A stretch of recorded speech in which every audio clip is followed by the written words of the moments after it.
Sa mga nagdaang kabanata ay pinakisamahan na lang muna na ni Xiao Chen ang si Liang Wendaw sa mga sinsabi nito. At sa pagpapatuloy din ng kabanata ay makikitang nagkamayan ang dalawa matapos nilang mag-usap. Dito na nga ay sinabi na ni Liang Wendaw na pinatawag ko kayong lahat dahil may malaking bagay akong gusto sabihin sa inyo. Matapos niyang magsalita ay binigyan niya ng hudyat si Liu Fei.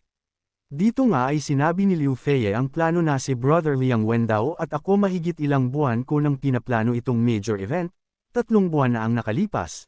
Matagumpay kong napasok ang Titan tribe na ito, alam din natin ang core ng Titan tulad ng likod ng kamay niya.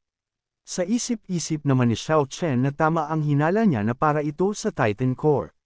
Dagdag pa ni Liu Fei na mga kapatid, gaano kahalaga ang Titan core, hindi ko na kailangan pang sabihin, di ba? Ipinatawag ko ang lahat upang pag-usapan ang Titan core. Sinabi naman ng isa na ngunit tayo ay nakatali sa kapangyarihan nitong Titan altar. Hindi ko maipakita ang aking tunay na cultivation base kahit pa. Sinabi naman ni Liang Wendaw na tsaka ang lakas ng Titan tribe ay tyrannical, at ang Titan core ay mas mahiwaga at kung gusto mong makuha ito ay katumbas ng pag-uusap tungkol sa isang panaginip, tama. Sa sinabi ni Liang Wendaw ay mas lalong ikinabahala ito ng cultivator. Ngunit sinabi din ni Liang Wendaw na huwag kayong mag-alala dahil inayos na ni Brother Liu ang lahat. Dagdag pa niya na hanggat sinusunod mo ang utos, matutulungan mo kaming matagumpay na makuha ang Titan core. Pagkatapos nito, lahat, maaari kang sumali sa aking sektang Boundless Sword, o sa sekta ng King Ming ni Brother Liu. Nang marinig ito ng mga kasamahan nila ay ikinagulat nila ito ng bahagya. Kaya naman agad silang nagbigay ng pugay at sabay nilang sinabi na gusto nila itong marinig kay Brother Liang Wendaw at Brother Liu. Habang si Xiao Chen naman ay kalmado lang na nakikinig. Maya-maya pa ay nakangiting sinabi ni Xiao Chen na ang Sunset Tribe ay nawasak na dapat ito ang paraan ng dalawa. Hindi naman agad nagsalita dito si Liang Wendaw at ikinagulat niya ito. Maya-maya pa ay sinabi niya na ang brother na ito ay talagang matalino.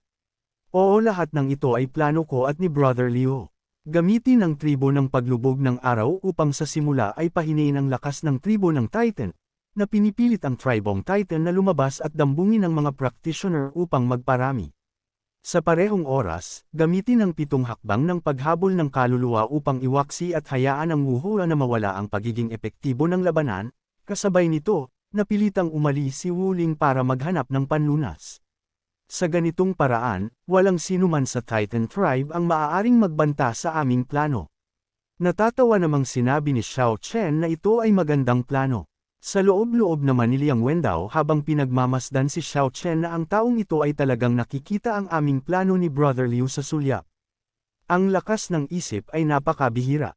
Dagdag pa niya na isa lang talaga itong casual practitioner. Maya-maya lang din ay may nilabas si Liu na isang bagay at sabay niyang sinabi na lahat ng tao ay seryoso, kailangan ko kayong lahat na pumirma sa kontrata ng Martial Soul, para mangako na walang magtataksil sa atin.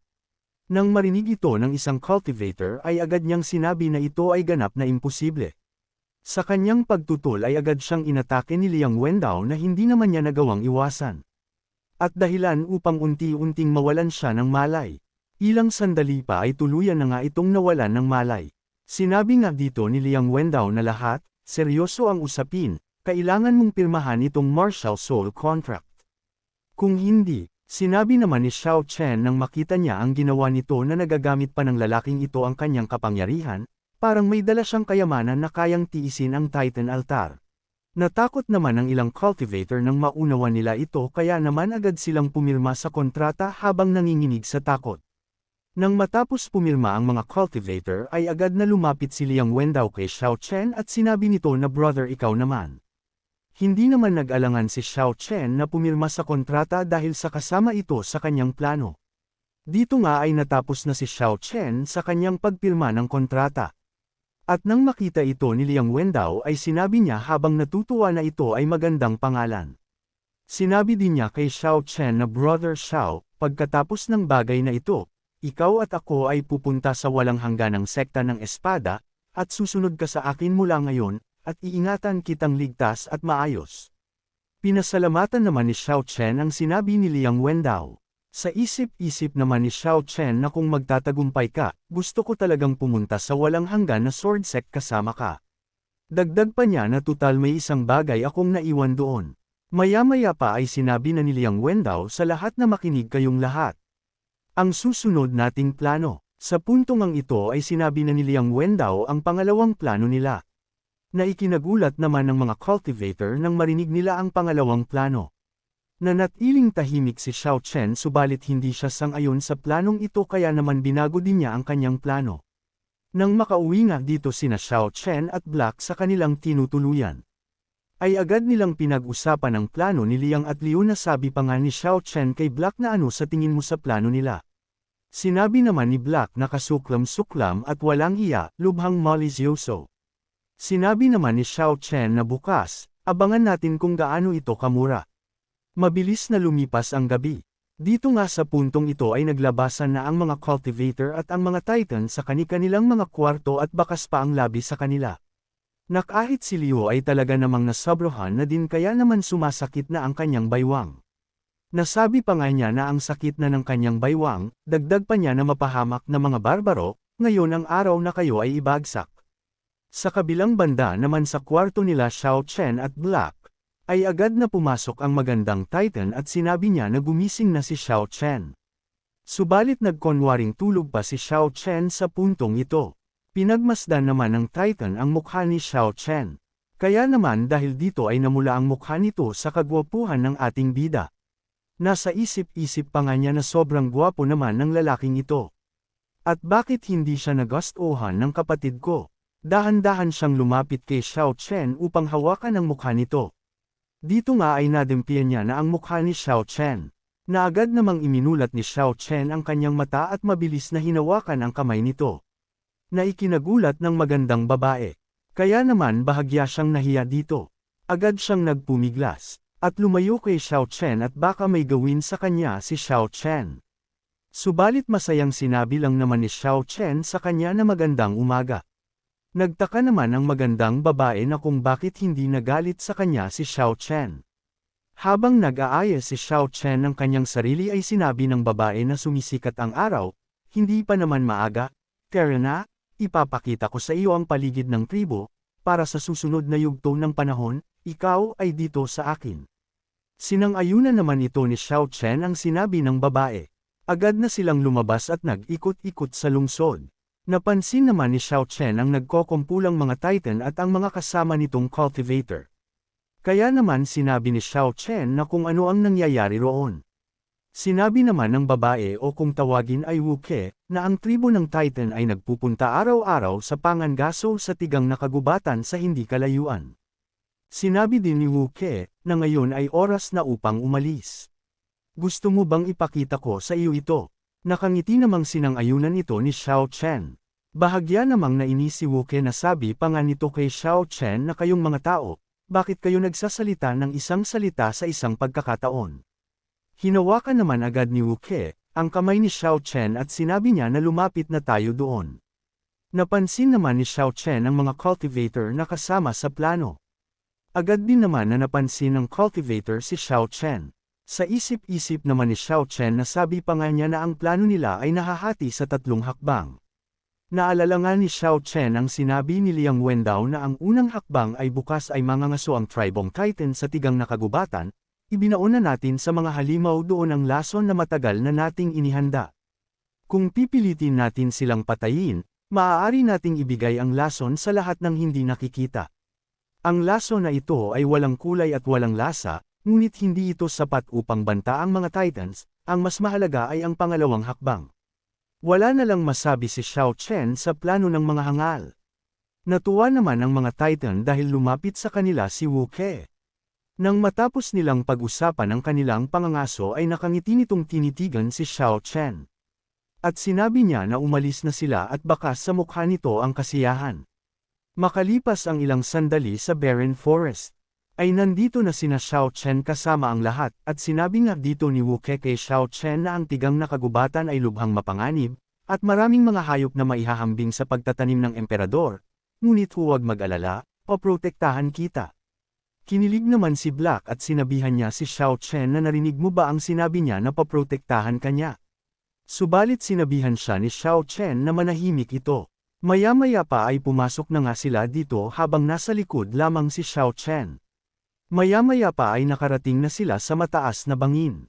At sa puntong ito ay magsisimula na din ang plano ng mga hangal. Dito nga ay maingat na kumikilos ang isang cultivator. Maya-maya pa ay nag-conworry na itong netolisod siya kaya naman ikinagulat naman ito ng lahat. Dahil mapanganib sa baba at maraming hayop dito. Gulat na gulat ang mga ito dahil alam nilang mapanganib para sa mga tao ito. Kaya naman agad silang nagsibabaan upang tulungan ito. Sinabi naman ni Xiao Chen na ito na ang simula ng plano nila. Dito nga sa baba ay agad na nagsilitawan ang ilang mga wild boar. Nasabi pa nga ni Wu Ke na ito ang bramble wild boar, at isa itong masarap, mabuti at meron tayo nito. Matapos magsalita ni Wu Ke ay agad siyang umatake sa wild boar. Na agad din namang tumulong ang ibang titan. Kaya naman dahil dito ay walang kahirap-hirap nilang pinatamba ang mga ito. Nasabi pa nga ni Wu Ke habang natutuwa na magandang ani ito. Habang ang isang titan naman ay umiiyak na nag-aalala sa kanyang lalaki na sabi pa nga niya na kung ayos lamang ba ito. Ano ba ang dapat kong gawin kung sakaling may mangyari sa iyo? Sinabi naman ng cultivator na ayos lamang siya, subalit sa loob-loob niya ay sinabi niya na parang may pakialam talaga siya sa akin, pero nakapirma na ako sa soul contract, wala nang balikan. Ngunit pag-isipan ito, naging mabait siya sa akin sa lahat ng oras, at inalagaan ako kapag may sakit. Sa puntong ito ay bahagya na siyang nakukonsensya. Sinabi naman ni Xiao Chen nang makita niya ito na walang konsensya ang lalaking ito. Makalipas din ang ilang sandali ay nakabalik na nga sina Xiao Chen kasama ang pangkat ng Titan na may dalang marami wild boar. Sinalubong naman agad sila ng ibang mga Titan at ipinakita din nila ang kanilang nakuha na kung tawagin ay linglong fruit. Ikinatuwa nga ito ni Wu Ke nang makita niya ang linglong fruit. Naalala na naman ni Xiao Chen ang sinabi ni Liang Wendao na ang pangalawang hakbang ay ang prutas ng lingban. Bilang karagdagan sa pangangaso, ang mga Titans ay pipili din ng ilang mga mangga.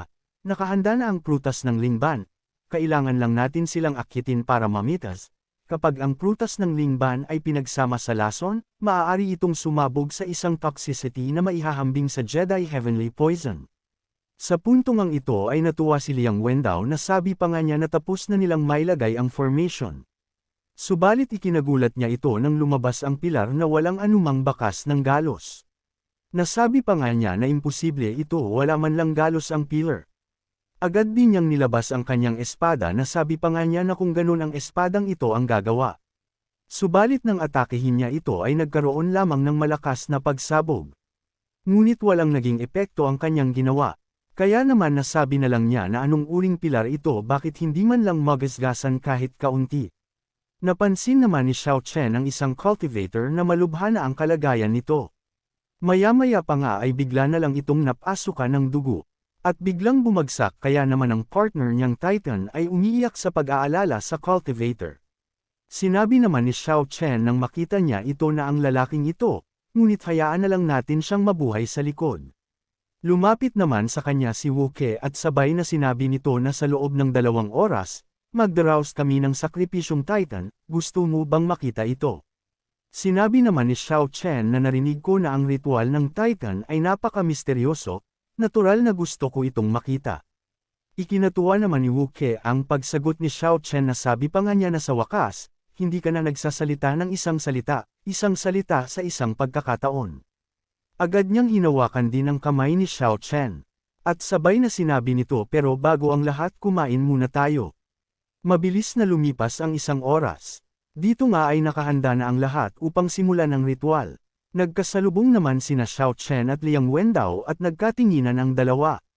Nasa isip-isip pa nga ni Xiao Chen na malapit na silang magbukas sa wakas. Ang ikatlong hakbang sa plano ni Liang Wendao ay sirain ang Titan Pillar na isinakripisyo ng angkan ng Titan.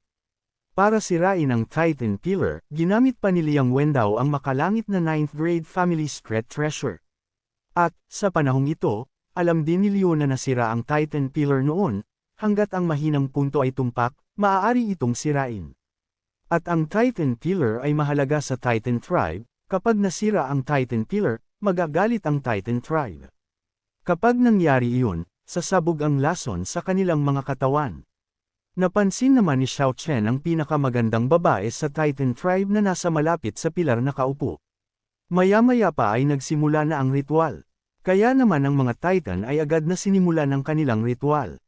Na sinasabayan ng magandang Titan. Nagpatuloy ang ritual at dahil dito ay makikitang nagkakaroon ng matinding reaksyon ang pilar.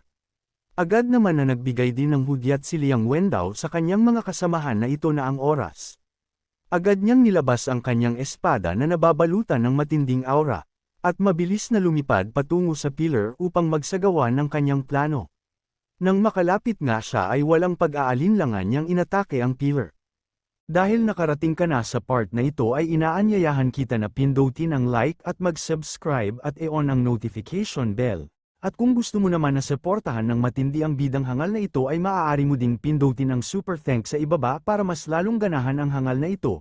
Maraming salamat mga bida. Nasabi pa nga ni Xiao Chen na sa tingin mo ba ay maaari mong sirain ang Titan gamit ang isang makalangit na ika-9 na grado na magic weapon. Walang muwang yan. Sa totoo lang sa kahit noon pa, sobrang effort ko para masira ito. Sa puntong ito ay nagalit na ang mga Titan kay Liang Wendao. Wala namang pakialam na si Liang Wendao sa naging reaksyon ng mga Titan. Agad niyang sinabihan ang kanyang mga nasasakupan na simulan na nila, hindi man natin kaya, sirain ang Titan Killer, nilaso na sila ng lason sa sandaling ito, kaya walang dapat ikatakot.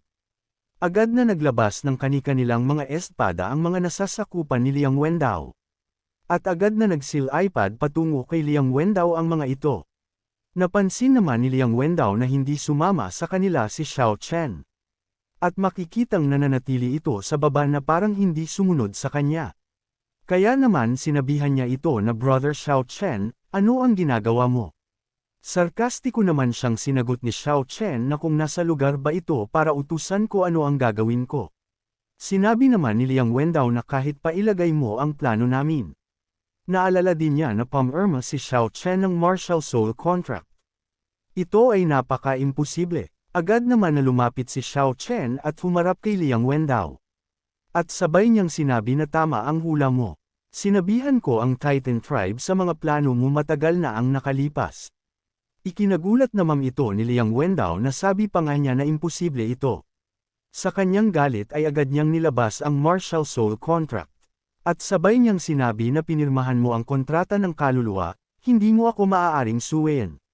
Subalit ang kanyang ginagawa ay wala man lang nangyayari kay Xiao Chen. Kaya naman ikinagulat niya na naman ito na sabi pa nga niya na ito ay imposible bakit hindi gumagana. Wala namang ideya ang mga Titan sa ginagawa ni Liang Wendao.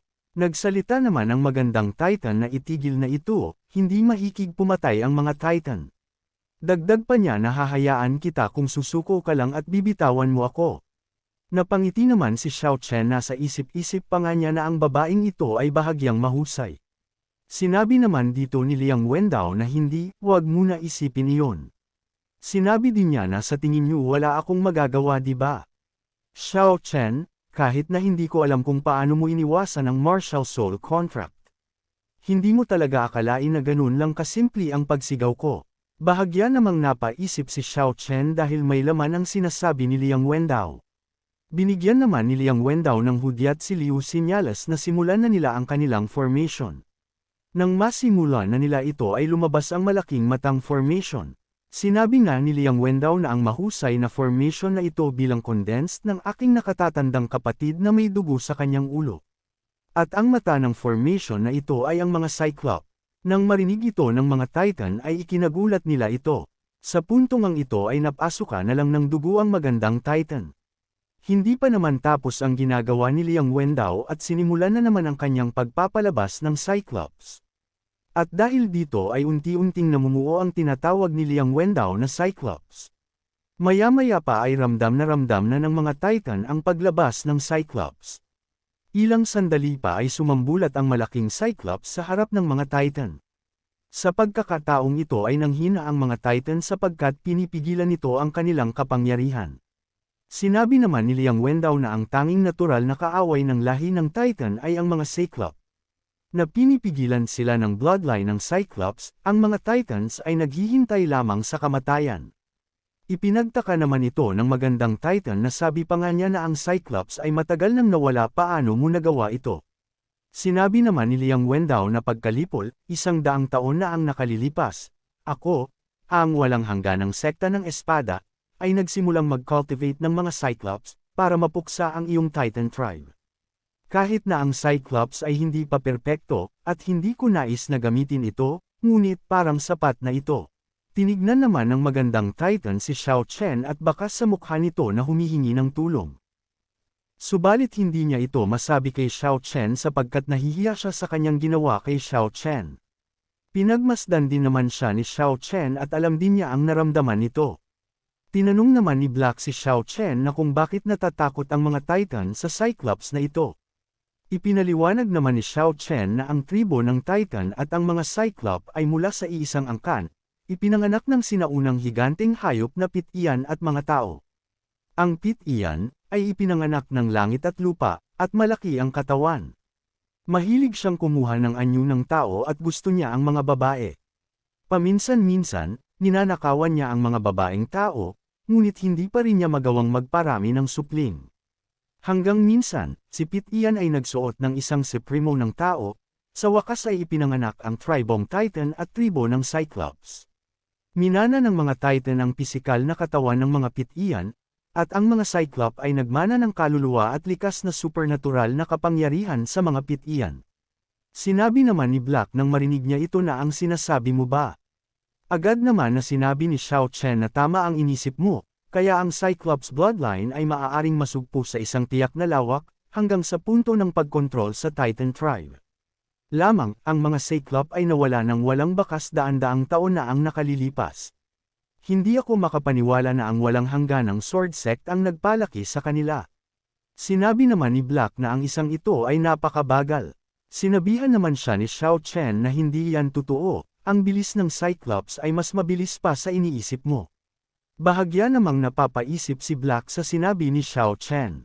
Kaya naman agad siyang tumalon sa balikat ni Xiao Chen.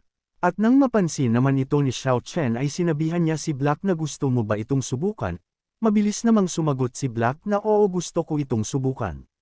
Matapos ang kanilang pag-uusap ay agad silang bumabang dalawa sa harap ng Cyclops at agad na nag-transform si Black sa kanyang orihinal na anyo. At naghanda upang subukan ang bilis ng Cyclops. Agad siyang sumugod habang naglalabas ng kanyang lightning speed. Napansin naman agad siya ng Cyclops.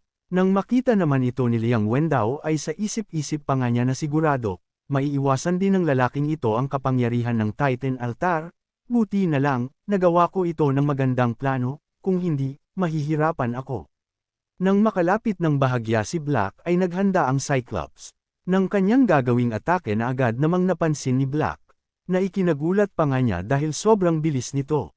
Kaya naman dahil dito ay agad siyang umatras upang hindi siya tamaan ng suntok.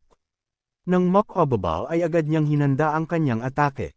Kaya naman dahil dito ay bumulusok ang matinding kidlat na nagmula sa kalangitan at direktang pinatamaan ang Cyclops. Subalit napansin ni Black na hindi niya ito tinamaan. At nagtataka siya na kung saan ito napunta dahil tanging makapal na alikabok lamang ang kanyang nakita. Mabilis naman na sumulpot sa likod ni Black ang Titan na agad namang napansin ni Black subalit hindi niya na maiiwasan ang nakahandang atake nito. Kaya naman nagpalabas na lamang siya ng kanyang aura. Salong-salo ni Black ang ginawang atake ng Cyclops na lubhang malakas. Tuwang-tuwa naman si Liang Wendaw na sabi pa nga niya na ang mga Cyclops ay isang pag-iral na maihahambing sa isang kataas-taasang nilalang. Dagdag pa niya na kahit hindi pa siya perpekto ngayon. Tinignan naman ng Cyclops si Xiao Chen, sinyalas na si Xiao Chen naman ang pababagsakin nito. At dito na din matatapos ang ating episode mga bidang hangal, subalit hindi matatapos ang araw na ito nang hindi tayo nag-shoutout, kaya naman shoutout kay Jimmy Aquilo, Jason Jedaro from Turks Caicos Island, Gilbert Vallejo, Freddy Amparado from Kenlon City, Negros Oriental. At maraming salamat sa nagbigay ng super thanks na si Rodney Pascual. At sa mga hindi pa na shoutout ay huwag kayong mag-alala dahil nakalista naman ang iyong mga pangalan at nakikita ko ang mga comments nyo. Maraming salamat sa panunod at magkita-kita ulit tayo sa mga susunod na kabanata, kaya naman mangyaring pa-like na lang po.